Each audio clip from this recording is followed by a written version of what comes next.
नमस्कार, मेरा नाम डॉक्टर प्रिया पालिनकर। मैं सह्याद्री हॉस्पिटल नगर रोड में इंटरवेंशनल कार्डियोलॉजिस्ट हूँ, डायरेक्टर ऑफ कैथ लैब हूँ। आज हम थोड़ा डिस्कस करेंगे हार्ट अटैक के बारे में। जैसा कि आप सब लोग देख रहे हैं कि आजकल ना कि बुजुर्ग लोग बट यंग लोगों में भी काफी हार्ट अटैक का प्रमाण बढ़ गया है। बहुत सारे लोग हमको ये पूछते हैं कि ये क्यों हो रहा है, मुझे क्यों हुआ है। तो आइए थोड़ा सा डिस्कस करें इसके बारे में। अब ये हार्ट अटैक मतलब क्या होता है? जब हार्ट को जो ब्लड सप्लाई देने वाली आर्टरीज हैं, जिनको कॉर्नरी आर्टरीज बोलते हैं, जब उन वो आर्टरीज में ब्लॉकेज हो जाए, सडनली वो आर्टरी पूरी ब्लॉक हो जाए, तब पेशेंट को हार्ट अटैक होता है। इसमें क्या होता है कि वो हार्ट का जो हिस्सा जिसको ब्लड सप्लाई नहीं मिल रहा है, वो सेल्स जो हैं हार्ट के मसल के सेल्स, वो खराब होने लग जाते हैं, उनकी डेथ हो जाती है और उस एरिया में जो पंपिंग है हार्ट का वो कम हो जाता है। इसको हम हार्ट अटैक कहते हैं। तो ये हार्ट अटैक क्यों होता है? इसके बहुत सारे कारण हो सकते हैं जिसको हम रिस्क फैक्टर्स बोलते हैं। इसमें कुछ मॉडिफाइबल है, कुछ नॉन मॉडिफाइबल रिस्क फैक्टर्स हैं। मॉडिफाइबल मतलब जैसे कि डायबिटीज है, हाई ब्लड प्रेशर है, हाई कोलेस्ट्रॉल लेवल है, कुछ लोग जो स्मोकिंग करते हैं, जिनका वेट बहुत ज्यादा है, ओबीस हैं, एक्सरसाइज नहीं करते, जिनका हाई होमोसिस्टीन लेवल होता है, ये सब होते हैं मॉडिफाइबल। मतलब कि हम इसको अगर कंट्रोल में रखें तो हम हार्ट अटैक के चांसेस कम कर सकते हैं। और कुछ ऐसे रिस्क फैक्टर्स हैं जो नॉन मॉडिफाइबल है, जैसे कि एज। सबको पता है कि एजेड लोगों में ज्यादा हार्ट अटैक होता है, बट आजकल हम देख रहे हैं कि यंग लोगों में भी काफी हो रहा है।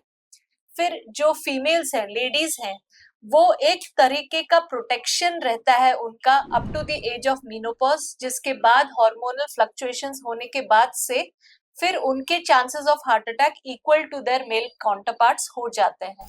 इसके अलावा कुछ लोगों की फैमिलीज में हार्ट अटैक के इंसिडेंस ज्यादा हैं, जैसे कि वो उनकी जेनेटिक प्रीडिस्पोजिशन होती है। तो इन लोगों में इनको ज्यादा अवेयर रहना चाहिए अपने रिस्क फैक्टर्स के लिए, और उन्होंने ज्यादा रेगुलरली चेकअप करना चाहिए, एनुअल हेल्थ चेकअप करना चाहिए, ये देखने के लिए कुछ ब्लॉकेज वगैरह डेवलप हो रहा है या नहीं। तो अब अगर सपोजिंग किसी को हार्ट अटैक हो गया आपके आसपास कहीं, तो प्राइमरी एड मतलब आपने क्या करना चाहिए? तुरंत अगर आपके पास हो तो डिस्प्रिन की टैबलेट थोड़ा सा पानी में घोल के उनको दे देना चाहिए।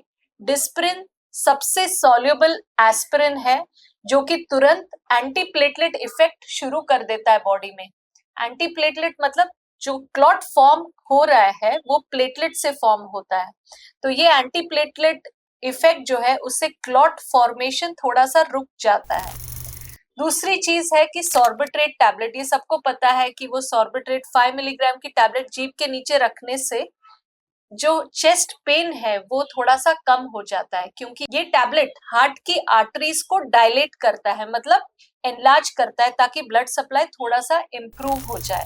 दूसरी चीज, इंपॉर्टेंट चीज जो है वो आपको करना है कि call for help, call the nearest ambulance available, जो आपको हॉस्पिटल लेके जाए। उस हॉस्पिटल में पहले से ही इंफॉर्मेशन अगर चली जाए, तो जैसे ही आपका पेशेंट इमरजेंसी रूम में आता है तो जो कार्डियोलॉजिस्ट हैं वो तैयार रहते हैं उनको ट्रीट करने के लिए।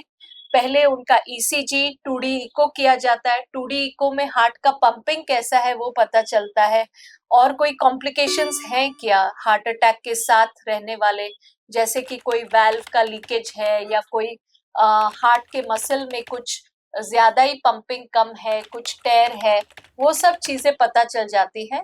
और उसके साथ फिर कार्डियोलॉजिस्ट अपनी तैयारी में रहते हैं। तुरंत वो सजेस्ट करते हैं आपको कि क्या ट्रीटमेंट बेटर रहेगा आपके पेशेंट के लिए। बेस्ट ट्रीटमेंट जो आजकल माना जाता है उसको प्राइमरी एंजियोप्लास्टी कहते हैं। प्राइमरी एंजियोप्लास्टी मतलब एंजियोग्राफी करके ब्लॉकेज किधर है वो देखते हैं, और उस ब्लॉकेज को क्लियर करके वहां एक स्टेंट प्लेस किया जाता है, ताकि ब्लड फ्लो पहले जैसा नॉर्मलाइज हो जाए। कुछ लोग सुटेबल अगर नहीं है एंजियोप्लास्टी के लिए, तो उनको ब्लड थिनिंग का इंजेक्शन सजेस्ट किया जाता है, जिसको थ्रोम्बोलिटिक इंजेक्शन कहते हैं। और ये इंजेक्शन क्लॉट को डिसॉल्व करने में मदद करता है, बट पूरी तरह से करेगा या नहीं इसका 50-50% चांस रहता है। तो ये हो गया हार्ट अटैक के बारे में। तो अगर आपके पेशेंट को ऐसी कोई भी कंप्लेंट्स हैं, जैसे कि चेस्ट में पेन है, हमेशा लेफ्ट साइड में ही होगा ऐसा जरूरी नहीं है, कुछ लोगों को सेंटर में रहता है, कुछ लोगों को शोल्डर्स में, बाहों में रहता है, कुछ लोगों को अपर एब्डोमेन में या बैक में हो सकता है पेन, उसके साथ सांस फूलना, बहुत स्वेटिंग होना, अचानक से एकदम गलावट जैसा महसूस होना, कुछ लोगों को सिर्फ चेस्ट में बर्निंग सेंसेशन लगता है या थ्रोट में चोकिंग सेंसेशन लगता है, तो उनको लगता है ये एसिडिटी है, वो इधर उधर जाके एसिडिटी का ट्रीटमेंट लेते हैं, and sometimes they come a little late to the doctor. So please be aware कि ये सिम्टम्स अगर किसी को भी है आपके आस पड़ोस में, तो एटलीस्ट नजदीक के डॉक्टर के पास जाके ईसीजी कराइए, और इमरजेंसी सिचुएशन में इधर उधर टाइम वेस्ट न करें, डायरेक्ट हॉस्पिटल के इमरजेंसी में आए जहां से उनका प्रॉपर ट्रीटमेंट हो सकता है। Thank you. अगर आपको इसके बारे में कोई शंका हो, कोई क्वेश्चंस पूछने हैं, तो प्लीज हमारे कमेंट बॉक्स में लिख दीजिए और हम आपको उसका उत्तर अवश्य पहुंचाएंगे। Thank you.